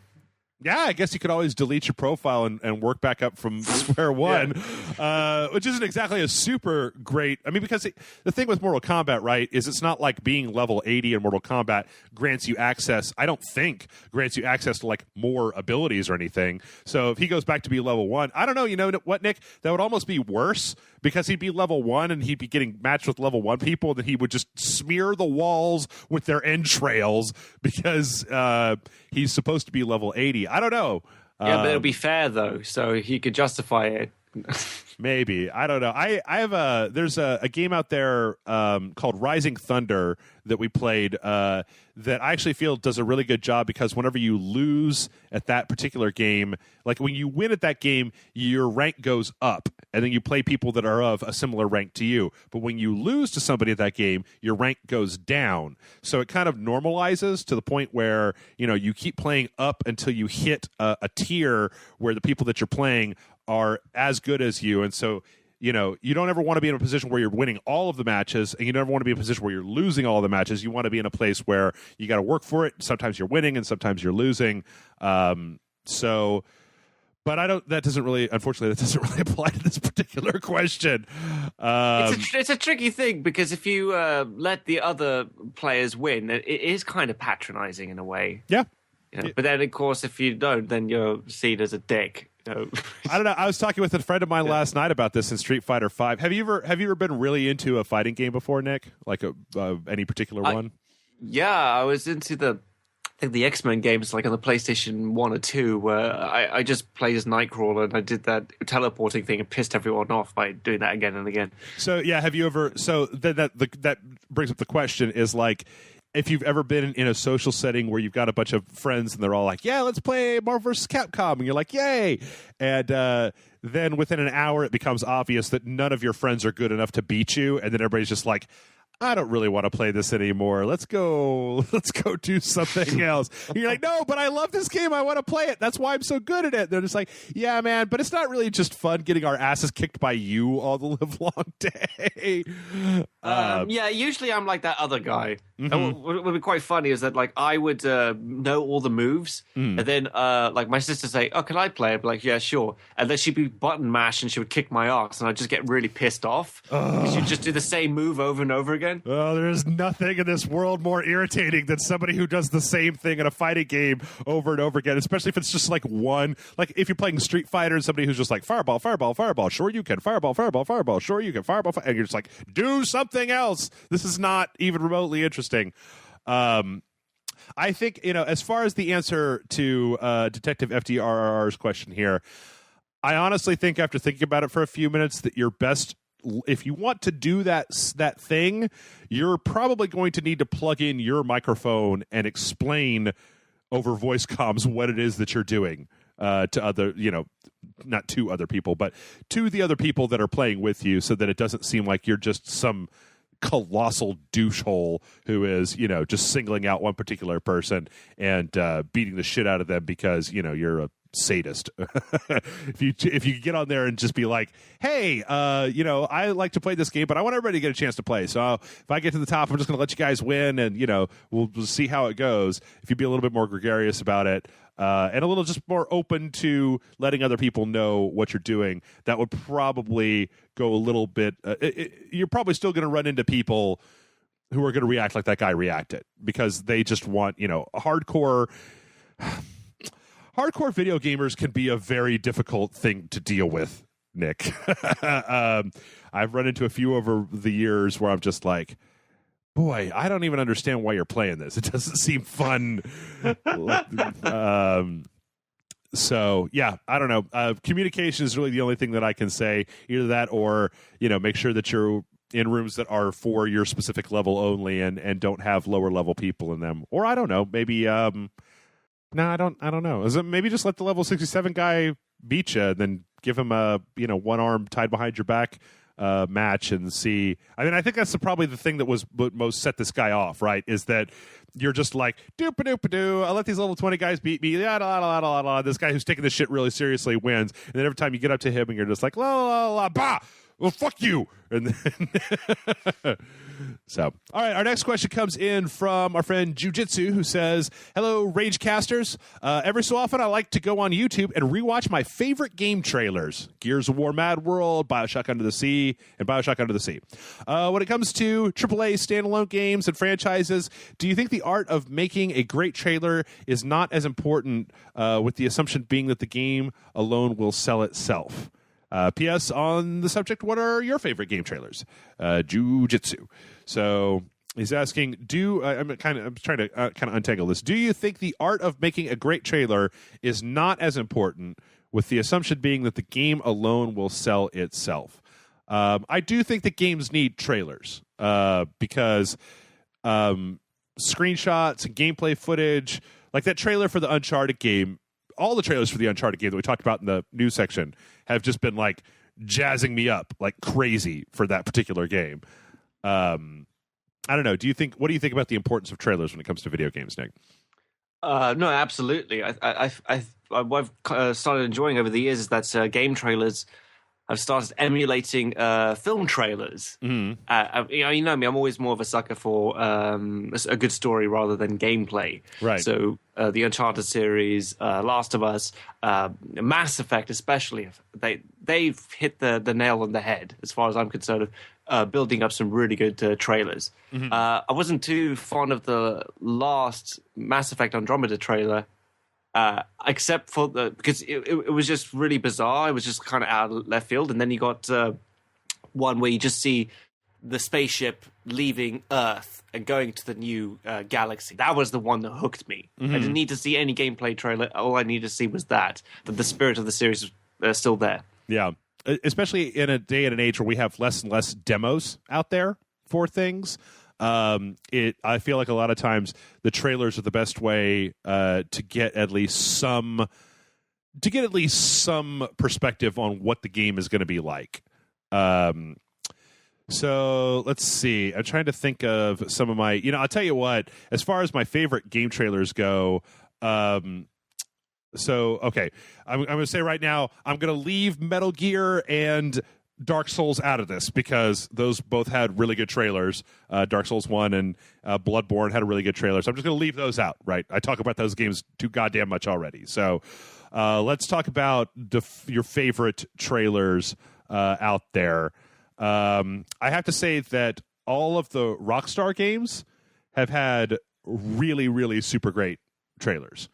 The Red Dead Redemption announcement trailer was one of my favorite trailers of all time. That had that, I forget what the name of that one particular song is that they play in there, where it was kind of like a Sergio Leone kind of spaghetti western style. I don't know. What do you think? What's one on your list, Nick?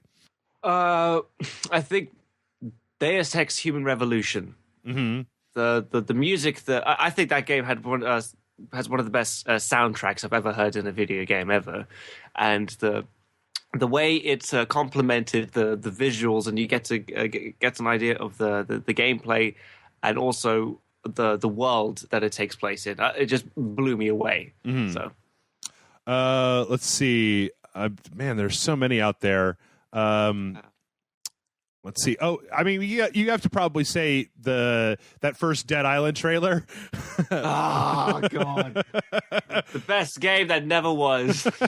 Well, the trailer didn't actually tell us anything about video games. Mirror's Edge was cool. I thought the first one when it came out. Yep. The trailer was brilliant. I was like, oh, that looks sick. Yep, absolutely. I could definitely say this is a strange one, but I really remember the first Bayonetta trailer really kind of told me what I needed to know about Bayonetta. I was just like, yeah, I don't know what the fuck this is, but yes. Let's see. As far as, he talked about the BioShock Under the Sea or Lost at Sea trailer or whatever it was. But the BioShock Infinite, the first trailer that came out for that was really, really good as well. The one where it was like all jumping around on top of stuff. Yeah, and you're kind of like, what the hell is going on here? Yeah, there was enough intrigue to bring you back into it. I mean, we talk all the time about how Blizzard is like just all of their cinematics are super good, and so I've really enjoyed. I mean, every time a new trailer for a new Warcraft expansion comes out, I watch it and just go, damn. Like, I really wish that the game looked like this, or that I actually played World of Warcraft. Yeah, I don't know. I'm trying to think of other. That's actually. I'm just looking at a few websites. I don't know if it necessarily counts as a trailer, but the Meet the Team videos from Team Fortress 2. You remember those? Where they did little character profiles for each one of the individual characters. Yeah. Were all like super, super good as well. So, all right. Well, I tell you what, I think that should probably be enough. I mean, I still think the trailers are really necessary. There have been plenty of games that I haven't really given a shit about, and then they have put out trailers. I've watched a trailer for it, just been like, oh, fuck yes. Our next question comes in from KDJ. And Nick, this one's a little heavy. All right, so get ready. All right, get your game face on. All right. Dear Masters of Dongjutsu, KDJ here again with an important question. It's been almost 4 years since I've had a serious girlfriend.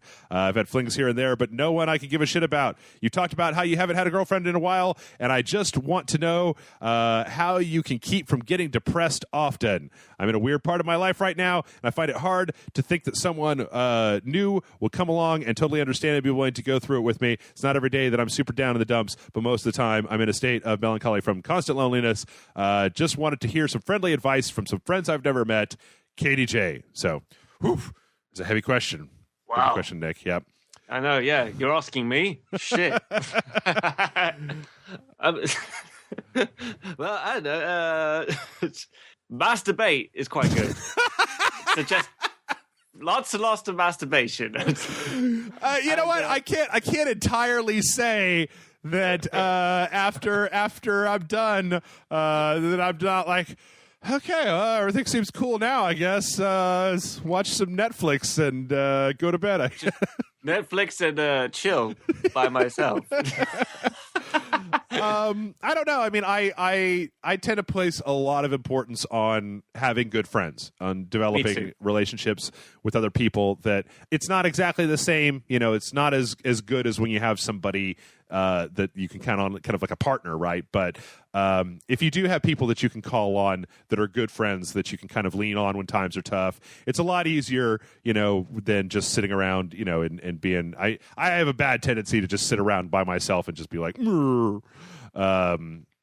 but I try to keep that. Plus, the other nice thing about the world that we live in is that there is no shortage of shit to distract you from life. There are so many ways to just eat up 10 hours of time that it's just not even funny. I mean, you know, between Netflix and Hulu and video games and movies and Facebook and Twitter and podcasts and books and music. I mean, it's like there's so many ways to get your mind off of that shit by just going and doing some other stuff. That's kind of, but then, you know, KJ, without getting too specific, I'm more like, I've been single for a while and I'm not super great at dating. So it's more like my traditional way of operating than like, it's more of a weird change up for me when I do get into a relationship with somebody than it is when I'm single but boy, that's depressing. Nick, say some stuff that's not depressing. Go on. Well, actually, what I would offer, like my advice is, okay, you may be single now, but you're not going to be single forever. But what I will say is, don't hook up with the first chick that pays you the slightest bit of attention, unless she is right for you. Because what will happen is, like, you're with this person, let's say for a year or whatever, and then you will have met another girl or something like that with a bunch of friends, and you're not able, you can't do anything because you're in a relationship you don't want to be, just because of convenience. Because you don't want to be in a relationship just because you feel lonely. You want to be in a relationship with someone because they are right for you. So it's tough, but don't just give in for the sake of not being alone. That's the worst thing you could do. Absolutely. I 100% agree. And now we have reached the end of at least what I know. I'm going to, you know what? That's a great place to end this question without talking anymore. So let's get to another question that is a little bit more light. Actually, this one is a little bit, well, okay. So this one comes in from Warren, who says, "Hey Ragers, it's Warren, or Introspection on the site, and it's confession time. I totally got this question from another podcast, but I'd love to see how you all answer it. Seeing how Black History Month is coming to an end, I'd like to know, who are your favorite black characters in video games?" And then he goes on to list his own. Admiral Anderson, probably the only truly good man in Mass Effect. Rodin, the man is probably one of the most interesting characters in Bayonetta that we know nothing about. And Franklin, he seems to be the person who, for better or worse, is the moral compass in Grand Theft Auto 5. So, all right, Nick, what you got? Maybe the guy, the what's the lead character from the Walking Dead's Telltale game? I thought he was really cool. Let's see. I have to look that up because I actually got asked that. I recorded some videos for the new Walking Dead game that came out, and I could not remember the guy's name. Is it Emmett or? No, I don't think it's no. Lee Everett. That's it, Lee. Yeah, there. Lee is badass. But he kind of stole my Admiral Anderson, because he was just so awesome in Master. Like when he says that line to Shepard, like, "I'm proud of you." I'm like, "Fight the fields, fight the fields." Let's see, who was I thinking of? I really, and it probably doesn't hurt that I went back and played the game not too long ago. I really like Drebin from Metal Gear Solid 4. Like, I thought he was a really kind of interesting character. Really? He bugged the fuck out of me in that game. Really? Him and his monkey. I'm like, No, you didn't like him? I have you. And he does that thing that they always do in the Metal Gear game where they point their fingers at you randomly. Yep. Like even was it Ocelot just like activated? And he does the fist pose. Actually, the more I think about it, the more bullshit the video game series. Thanks, Jeff. Hey, no problem, man. Hey, no problem. I'm just here to mess up your video game experience forever. That's kind of my it's kind of just my MO. No, I don't know. I really liked him. I really liked who was the lady that was your partner in Resident Evil 5? Oh, man. Let's see. Evil 5. No, 5. What was her name? Chris Redfield and who the hell? Shiva Alamar. There we go. She's a really good character that I liked. And then, of course, CJ from Grand Theft Auto San Andreas was a truly... In fact, there are... No, he's a stereotype all the way through. I don't see anything that... No? Any good qualities about him. Okay. Yeah. I don't know. It's worth pointing out that, like, when you ask that question, I don't get a million things don't immediately come to my mind. So, I mean, I'm all in favor of having a little bit more. I was trying to think, like, I would love to say the guy that was the main character in Prototype 2, but I can't say that. James Heller. No, you can't, because that wasn't a good game. Well, it wasn't necessarily that he was that it was a bad game. It's that James Heller has that one scene where the guy's trying to tell him to do stuff on the computer. He's like, fucking computers, I don't even know. And it's like, what? Aren't you like a special forces guy? Like it's like 10 seconds after he tells you, like, all right, so press control and then F4. And he's like, fuck it, I don't even see an F4. And he just blows everything up. I remember the same year that came out, the lead, I believe his name was Emmett was the lead character in the game Starhawk, which wasn't a super great game, but I did like that the story of it quite a bit. So, all right, a couple more and then we're done. Our next one comes in from Brandon, who says, "Hello, prophets of the Dong Lord. My question is primarily for Jeff, in which I mean it is basically only for Jeff. Sorry, Nick." Jeff, the Patreon playthrough of Bloodborne has helped me a ton. I just beat Gascoigne and moving right along. While this is helpful, I can't help but struggle with Dark Souls 2 Scholar of the First Sin. Any tips and tricks? I've gotten the last giant, but I'm stuck on the night-looking boss, which is the Pursuer. I'm a warrior class, if that helps. I know there's a full Patreon of Dark Souls 2. You say the game's changed, so I don't know if what you do in that is the same. Thanks for all the hard work and for turning me on to both Metal Gear and the Souls series. Brandon. P.S. What do you think of the new Fire Emblem game? Covered in the first part. Fire Emblem game is awesome. Play it. Wow. So, okay, Brandon. Let me see if I can think of some stuff. It's been a while since I played Dark Souls 2. See if you can go get some pyromancy. If you're playing as a warrior, you're probably going to want to use at least a little bit of pyromancy because it doesn't involve having a stat to scale with. I don't think it does in Dark Souls 2. But the main thing with Dark Souls 2 is make sure to summon other people. Make sure to go human and summon other people into your game to help you. Pursuer is a very fast boss, but if you have a couple of people for him to divide his attention between, he's kind of a pushover. You also might consider, if you're going really heavy armor, lightening up on your armor a little bit and trying to do more dodging instead of trying to tank Pursuer at an early level. You can also go to Hyde's Tower of Flame and go do some other stuff over there. If you're having a lot of trouble with Pursuer, you can actually get to the next part by going in the back way. If you go to Hyde's Tower of Flame, just don't fight the dragon because you're probably doesn't sound like you're quite ready. Also, for anybody who wants to play Dark Souls, if you want to play the game kind of on easy mode, and I use that, I'm sorry, you guys can't see my quotation fingers when I say that, you restart your game and play as a mage. because mages are pretty overpowered in both Dark Souls 1 and Dark Souls 2. So it'll be a little bit, there'll be some places where the game is harder because you just can't take that many hits, but you will be able to just kind of steamroll through a bunch of bosses. You hear that, Nick? This is also good advice for you in life. All right. When you go to play Dark Souls. All right. So this next question comes in from Nismo, who says, "Hello, good sirs. A long while back after purchasing my Xbox One, I really got into the Forza Motorsport series.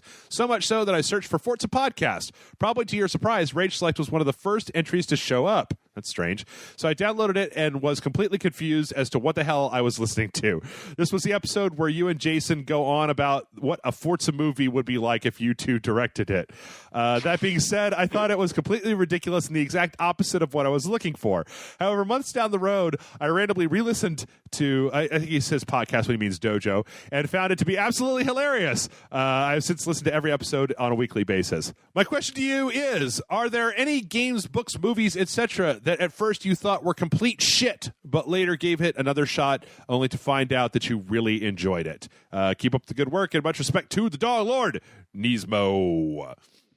So what do you think, Nick? Has there ever been a franchise, movie, video game, album, TV show, comic book? Yeah. I'm ashamed to say it, but the Witcher 2. Mm-hmm.